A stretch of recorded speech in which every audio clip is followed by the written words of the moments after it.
Hi, good morning. This is Dr. Brad Canham with Transformer Insights here at CES at the M2M IoT booth with Tony Guerion, the head of IoT sales for Vodafone. Tony and I were just talking about a little bit of what Vodafone IoT is doing globally, and I don't know, Tony, if you want to kind of share maybe some updates on where you see Vodafone moving in the IoT area, anything new, recent that you want to touch on? Very good. Thank you, Brad, first of all, for welcoming me. Yes. And maybe what I can do is give a very short introduction about Vodafone IoT, because we've been the leader in the IoT market now for the last 10 years. We've been the leader in the Magic Quadrant for 10 years. And I think globally we have the largest number of connections deployed in the field.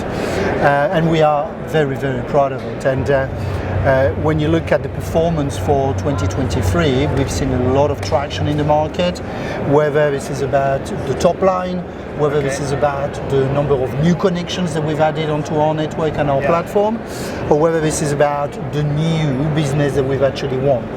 And so back to your question, we actually see a lot of traction in the main vertical. So OEM is still a big part of the demand, so we do spend quite a bit of time with car manufacturers, but we also see a lot of demand from the utilities. And smart meter is a big agenda across Europe, and more households are getting connected, whether we're talking about electricity or gas or the medium, and actually a lot of connection or new connection being deployed every month.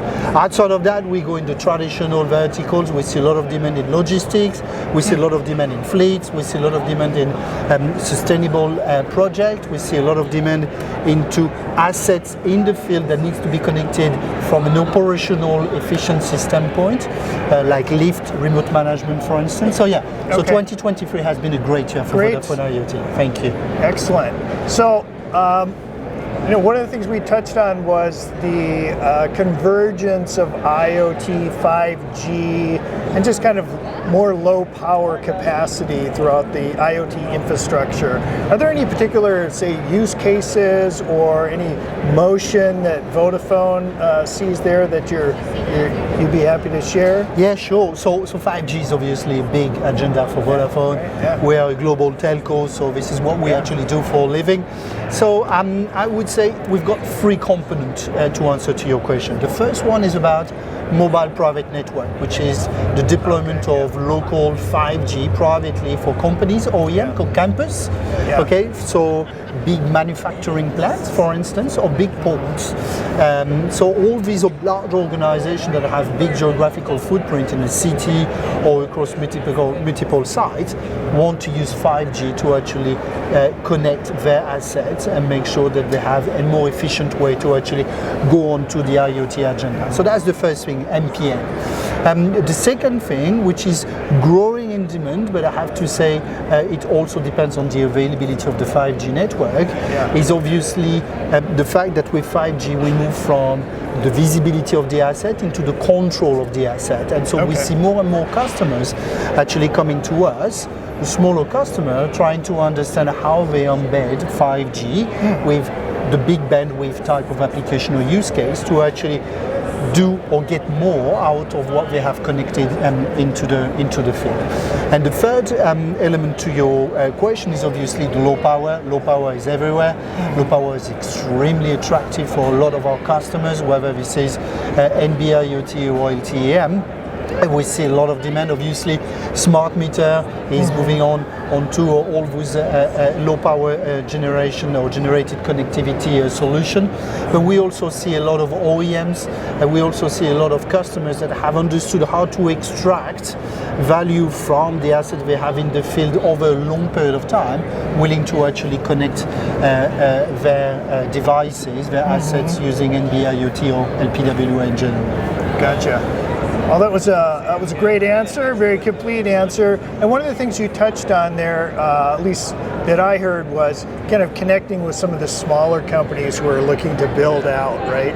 So, I mean, for me, that raises the questions like the channels that you work with. And we talked a little bit about MVNOs earlier and other channels. Are you seeing kind of a development insofar as how Vodafone kind of moves in this marketplace, or maybe even shapes the marketplace, obviously? Yeah, no, I think this is a very good question, obviously. MVNOs are getting a lot of visibility. We've got few around us here today, not to name them. But actually, we work with a lot of them. Sure. We work with a lot of them because we believe they are an interesting channel to market, and they have the ability to reach a number of customers that we're not always equipped or best equipped to actually serve. Sure. And therefore, we have an indirect program within the Vodafone IoT business that looks specifically at the MVNOs, the one that are actually selling IoT. And the purpose is actually not to work with all of them, but rather to actually choose the one that we actually feel will be complement to Vodafone proposition into the market, and really create a partnership with them in general.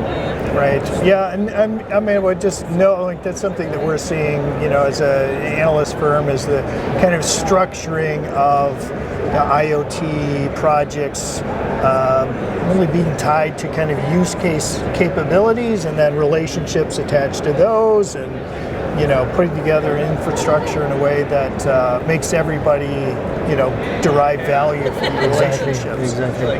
Which is not always easy for our customers to actually get to that. I think we could do a better job in the industry to actually simplify the understanding of the value creation and the definition of the business case for our customers sometimes. Yeah. So Tony, you mentioned also a little bit about the Vodafone's work in, you know, sustainability writ large in Europe, and being able to do meter monitoring and things like that. You know, other developments either along that same sustainability line, and or IoT developments that, you know, kind of might be I don't know, sexy, interesting. Everything we do is actually sexy. Yeah, right? Yeah, there we go. Yeah, actually, look, it would be taking too long to give you all the things that we do, but sustainability is obviously a big agenda for our customers. So we do indeed spend quite a bit of time trying to understand how IoT is indeed transformational in the society and contributing to the decarbonization of society in general. So we do contribute a lot to OEM and to the electrification of the car industry quite significantly. We do contribute significantly as well to the smart metering agenda across Europe and across Africa where it's available. But we also do smaller projects like trying to understand how to actually preserve forest, how to actually detect and support flood in general with big rainfalls.